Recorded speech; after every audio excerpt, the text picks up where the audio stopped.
suis un enseignant qui a une mission particulière pendant certaines périodes de sa carrière, c'est développer le numérique au sein des écoles, élémentaires et maternelles, donc le premier degré, de servir également de porte-voix, de porte-parole, on va dire, de l'institution auprès des enseignants et des élèves et également des familles, et à la fois de conseiller autant que possible les collectivités territoriales, les mairies, qui vont fournir du matériel. Voilà. D'accord. Et toi, Emmanuel? Alors donc moi je m'appelle Emmanuel Mailloux, je suis médiateur numérique. C'est né il y a 15 ans, à travers la naissance des EPN, les espaces publics numériques, qui étaient d'abord là pour on disait réduire la fracture, mais plutôt une fracture technique et matérielle, c'est-à-dire l'accès à Internet et à l'ordinateur. Puis ensuite ça s'est développé. On a commencé à former, à sensibiliser aux outils, et puis on a commencé à penser usage, c'est-à-dire se demander oui les outils c'est bien, mais pour aller où? Et puis, qui dit usage, dit culture. À un moment, on a commencé à faire ce chemin-là et constater des cultures numériques. On s'est mis à sensibiliser à ça. Donc c'est très large, parce que c'est réseaux sociaux, jeux vidéo, le fait de collaborer en ligne, qu'est-ce que ça veut dire, qu'est-ce que ça implique, la nouvelle forme de sociabilité, l'identité numérique, etc., etc. Et puis ensuite, on a passé un stade pour dire que justement, on n'était pas forcément limité à l'apprentissage de la base pour du public débutant, mais qu'on pouvait aller plus loin. Et les animateurs multimédia que nous étions sont devenus des médiateurs numériques. Alors au-delà, le métier évolue, mais il n'a pas changé radicalement, mais ça marquait un changement important qui a porté ses fruits, puisqu'au niveau national, la médiation numérique maintenant est citée, ainsi que les EPN. Donc on sent qu'on a quelque chose qui s'ouvre et une légitimité qui commence à apparaître. Finalement, l'histoire est assez logique, puisqu'on a grandi en même temps que le numérique grandissait, donc on ne pouvait pas être visible au début, puisque le numérique lui-même n'était pas forcément visible. Et donc on est devenu de plus en plus visible au fur et à mesure que le numérique s'est propagé en fait, dans la société. Et maintenant, il y a à peu près 5000 espaces dans toute la France, répartis dans toutes les zones, en fait, d'ailleurs, jusqu'aux plus enclavés, dans des quartiers, dans des centres-villes, etc. Et il y a à peu près 10 000 professionnels voilà, qui travaillent là-dedans. Ces professionnels viennent principalement, d'ailleurs principalement c'est peut-être pas le mot, ils viennent entre autres de l'animation socioculturelle, ils sont spécialisés ensuite sur les questions numériques, je parlais de TIC à l'époque plutôt. Ensuite, il y a des gens qui viennent de l'éducation populaire, qui elle a une beaucoup plus longue histoire, parce qu'elle a au moins 2 siècles, et qui viennent notamment de fédérations d'éducation populaire, mais aussi d'associations qui faisaient de l'éducation populaire sans forcément le dire. Et puis, il y a des gens qui viennent de la technique aussi, et qui ont développé les capacités d'animation. Et donc, pour le moment, on n'a pas encore une professionnalisation formelle. Là, c'est intéressant de vous le dire, parce que venant de l'éducation nationale, vous voyez bien ce que je veux dire. Pour le coup, on est un peu en dehors. Ça relève assez de l'éducation populaire. Quand on voit les CV des animateurs, pour le coup, ça va dans tous les sens, ça le voit beaucoup. Mais ça commence à monter en puissance là aussi, et on commence à se professionnaliser. Voilà. Alors, peut-être je vais enchaîner pour le coup avec une question dans ton travail au quotidien, déjà.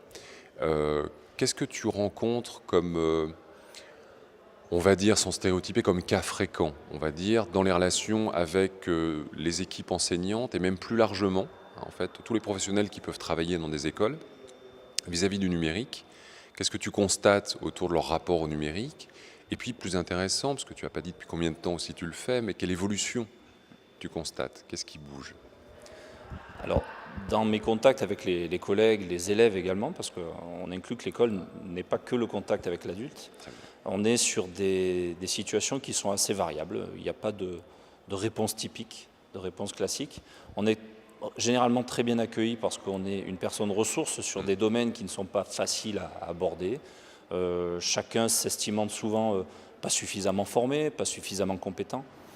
Donc l'objectif premier, c'est déjà de rassurer un peu nos équipes et de leur dire qu'en fait, elles ont déjà beaucoup de compétences en elles et qu'il faut qu'elles continuent d'avoir confiance. Les élèves, d'ailleurs, le leur prouvent au quotidien quand ils réussissent dans des activités où le numérique est présent.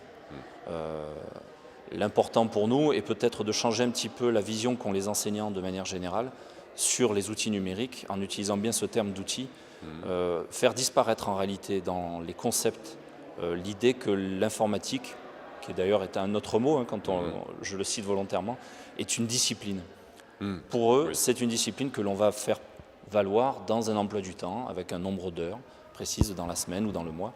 L'optique que j'ai avec le reste de l'équipe qui travaille sur le département des Bouches-du-Rhône, c'est vraiment de faire prendre conscience que le numérique est un outil au service de toutes les disciplines et non pas un temps spécialement dédié à une discipline comme l'informatique et tout ce qui va avec.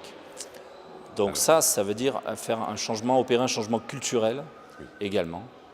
Se rendre compte que la salle informatique est peut-être un lieu qui va petit à petit disparaître au profit d'outils qui seraient présents dans toutes les salles de classe. Voilà. Donc ça va forcément déborder sur les questions qui questionnent sur le type de matériel. Donc c'est pour ça qu'on en vient à discuter des tablettes, des tableaux interactifs, des ordinateurs portables, des questions assez intéressantes comme celle de la présence ou non du Wi-Fi.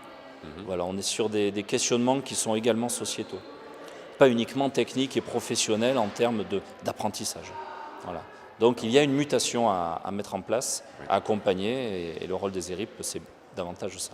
Alors, je t'entends très bien, et alors pour le coup je vais réagir à ça si tu veux bien, parce que c'est intéressant de voir qu'on n'utilise pas forcément le même vocabulaire, mais que derrière on est tous les deux sortis de la question purement technique, où est-ce que je clique et comment ça marche, pour aller au-delà et de bien sentir que le numérique, on va parler d'usage derrière, c'est un mot sur lequel on insiste beaucoup parce qu'on essaie de le définir aussi, mais que finalement ça touche à notre vie quotidienne, à notre construction. Là on parle des élèves en plus, ils se construisent notamment avec le numérique, dans leur pratique mais dans leur imaginaire aussi d'ailleurs, ça les touche là-dessus, et que même les adultes ont ce qu'on appelle les techno-imaginaires, c'est-à-dire une certaine représentation de la technologie en général et du numérique en particulier, qui influent sur leur rapport à ces outils-là.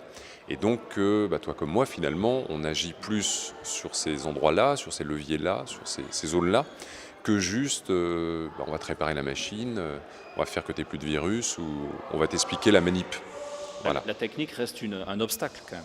Oui. C'est ce que l'on voit le plus souvent. On nous appelle régulièrement pour apporter des réponses à ce type de problème. Mais le réel intérêt de tous ces usages numériques vont vraiment être au niveau du citoyen, du futur citoyen qui va se construire. Quels en seront ces usages? Quelle sera sa vision de ces outils-là? Qu'il sera obligé d'utiliser quotidiennement. On voit que la domotique le développe énormément dans le quotidien à la maison.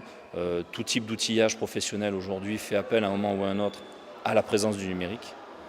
Donc on sera obligé de se questionner davantage sur ces thèmes-là plutôt que sur les problématiques techniques qui, je pense, vont être davantage développées à travers les formations, les cursus qu'auront les élèves dans leur parcours scolaire. Et là, on en arrive à autre chose. Pour le coup, ça va montrer aussi les rapports qu'on peut avoir entre extérieur et intérieur.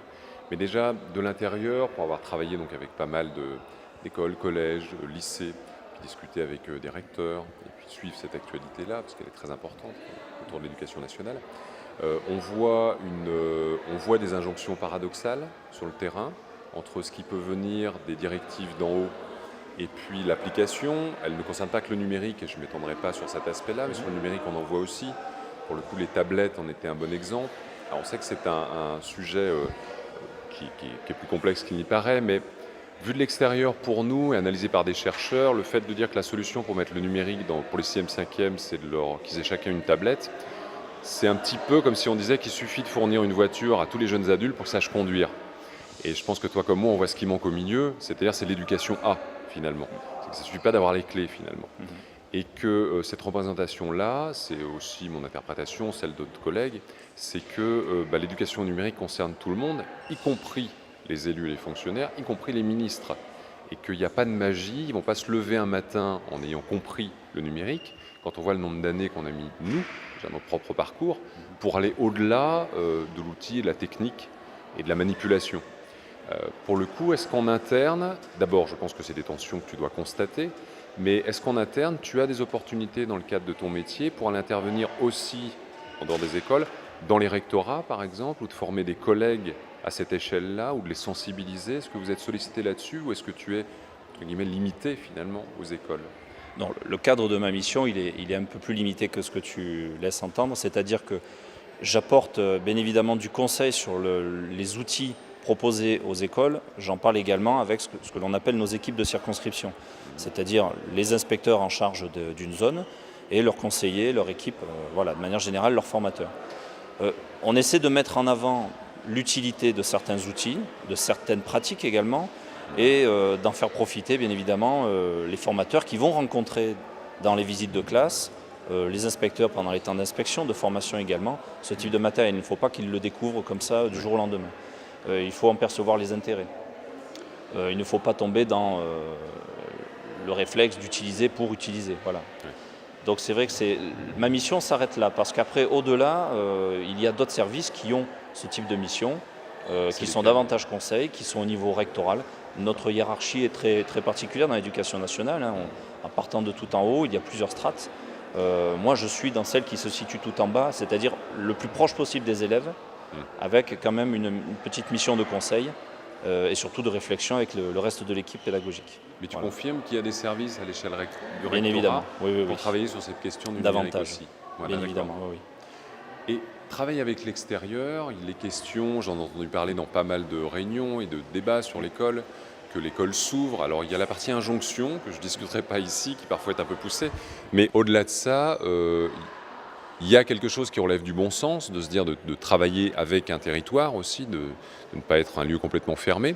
Et puis il y a une autre chose de bon sens qu'on comprend très bien, je pense tous les deux, c'est le fait d'aller chercher des ensembles de compétences complémentaires pour les croiser et donc aller encore plus loin.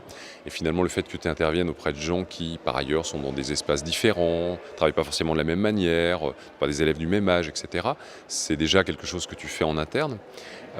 Est-ce que tu sens un mouvement là-dessus? Est-ce que toi-même, tu as l'occasion d'y participer? C'est-à-dire sortir et aller, alors je vais dire très largement, travailler avec un centre social, une MJC, un espace public numérique, une fédération d'éducation populaire, ou va savoir quoi d'ailleurs, un Fab Lab, ou etc. etc. Tu sens un mouvement là-dessus? Tu en as la possibilité ou pas du tout? Alors, moi, c'est la première année au cours de laquelle j'ai cette mission bien particulière. J'ai eu d'abord les autres années dans l'enseignement en classe directement, et même en tant que directeur d'école sur Aix-en-Provence. D'accord. Et j'ai vu cette évolution déjà au sein de la classe en tant qu'enseignant, tout simplement. Je l'observe comme tout bon citoyen qui voit apparaître des objets de plus en plus présents.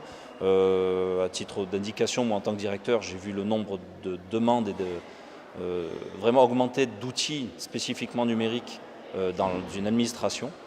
Donc c'est quand même une observation assez étonnante pour en avoir parlé avec des collègues qui avaient beaucoup plus d'ancienneté, qui eux avaient vu l'évolution être beaucoup plus ralentie. On va dire que ces 7-8 dernières années ont été assez novatrices en termes d'outils et en termes d'attente aussi de notre hiérarchie.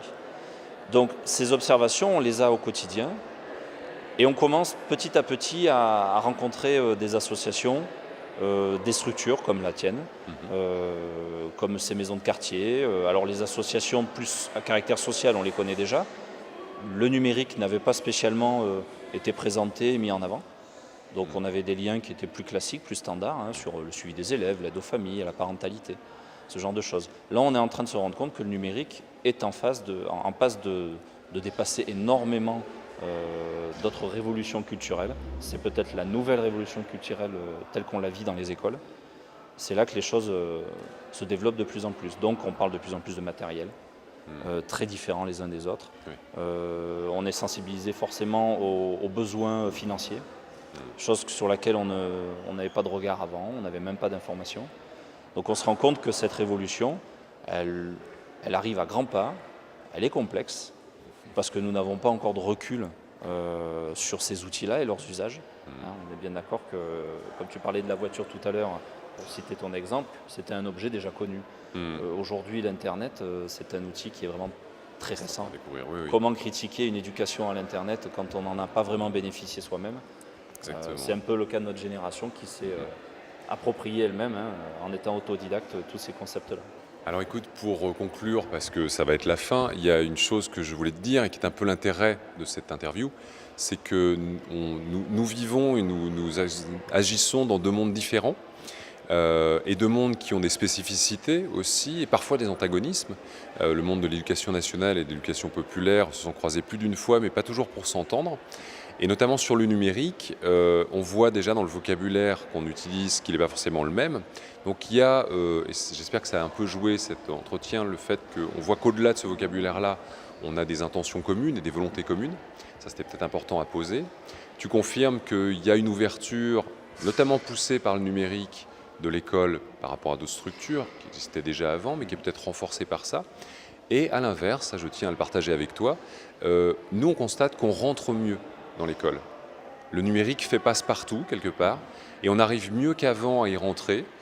Je me rappelle, pour donner cet exemple-là, une expérience qu'on avait menée pendant des années dans une école, en l'occurrence, qui était collée à l'EPN du petit village où j'étais animateur, et on formait tous les élèves au B2I. Et on le faisait sans la prof, mais avec qui on travaillait évidemment régulièrement. J'avais des assistantes de vie scolaire avec moi, parfois d'ailleurs, je crois que des fois c'était même pas là. Et donc il y avait vraiment une confiance qui s'était établie, on travaillait ensemble, c'était pédagogiquement très enrichissant. Simplement on avait fait un deal, on n'en parle jamais au rectorat. C'est-à-dire qu'on se disait, s'ils l'apprennent, ils vont bloquer parce qu'il n'y a pas le cadre, parce qu'institutionnellement, ceci, cela. Et je suis très content de voir qu'a priori, ça est en train de bouger, puisque là, au contraire, on travaille notamment avec le conseil général et les collèges, par exemple. On va travailler avec des lycées, on est déjà entré dans un lycée, mais on va aussi travailler avec la région, que derrière, évidemment, on n'a surtout pas oublié les écoles là-dedans, et qu'on peut en parler beaucoup plus librement maintenant. On sent des réponses en face qui sont avec beaucoup plus de compréhension et même de désir, c'est-à-dire qu'on commence à entendre de l'intérieur des gens qui disent « Ah oui, venez ». Oui, on est intéressé, vraiment, et on va essayer de mettre les conditions pour que ce soit possible. Donc tout ça est plutôt motivant. J'espère que ces conditions seront réunies, parce que je te rappelle qu'on a tout de même un cadre, nous, qui est institutionnel, mais qui nous permet de travailler énormément, qui nous permet de communiquer beaucoup avec des structures associatives et de promouvoir un maximum le numérique. Voilà. On sait que c'est un outil qu'il va falloir s'approprier absolument.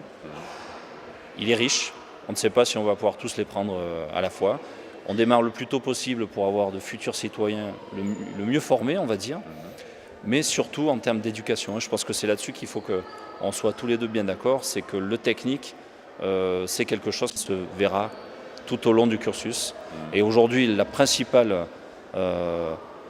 observation que l'on a tous en tant qu'acteurs du numérique dans le scolaire, c'est que l'éducation, c'est ce qui prime. Donc, on aura besoin de vous, également, de toutes votre structures et de toutes ces associations-là pour nous guider un petit peu techniquement, certes, parce que je concède qu'on est un petit peu limité là-dessus. Nous sommes d'abord des enseignants, des éducateurs.